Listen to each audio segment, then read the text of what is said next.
Pie, bimo. Ako magluto ng bimo. Mamaya guys, Ha? maghahalo kami ng mix. Bimo? Yeah. Ayan, nire-ready niya. Yung, ano? Yung ihahalo. Ayan, meron kaming special ingredients later. Actually, hindi is ingredients eh. Yung maghahalo ng biko. Hindi, bimo? Alright, guys, papakita Haloin nyo guys ang biko. Oo. Gagawin ko yung binya. Okay, let's start.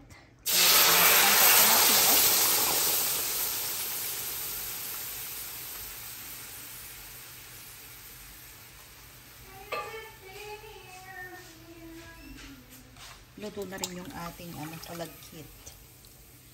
Yan. Pakukuluin ko lang yan and then ilalagay ko na yung sugar cane. Or actually, pwede ko nang ilagay yung sugar cane para sabayin na sila.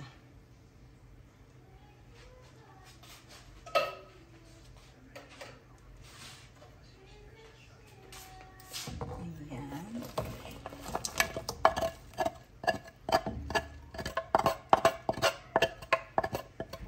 Okay. Papasok ko sa inyo kung ano nang itsura later.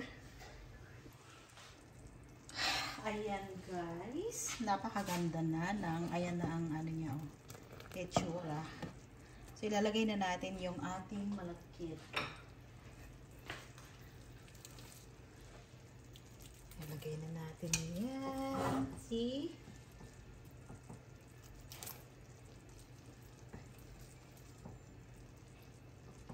Sweetie. Ayan na guys, hinahalo-halo na ni Pie. Uy. O, diba? Kumusta ka, Pie, sa paghalo-halo mo? Imekos-mekos mo yan, sweetheart. Ayan. Ang laki na ng muscle mo, Pie. Ayan. Konti na lang yan. Malapit na yan. Wow. Ang galing mong halo ng sweetheart. Lugaw. Ng bimo. Luto na yan, pero sabi ko, Tangkay lugaw.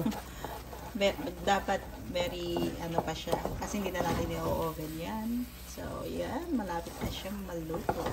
Yan na guys. So, nagmamantika na siya.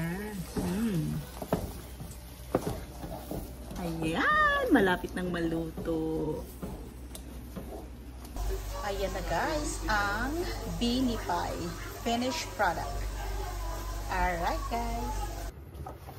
Hi guys. Kakainin namin, titikman namin tong Beanie Pie. Tikman natin yung bee mo. Sandali lang. Sandali lang, sweetheart. Sige, patikim. Talaga. Kahit gaano kalaki, kain-kain. Ang sarap ng bee mo.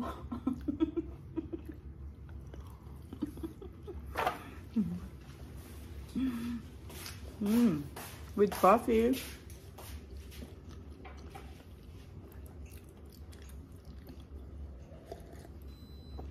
Ha? Grabe itong Beanie Pie. Ang sarap.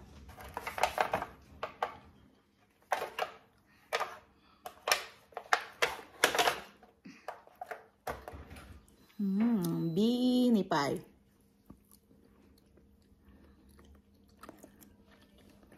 Gumagawa siya ng coffee. Pretty ah. Yes. Ay, muntik na. Ito pa lang. Talaga, maulit. Sarap.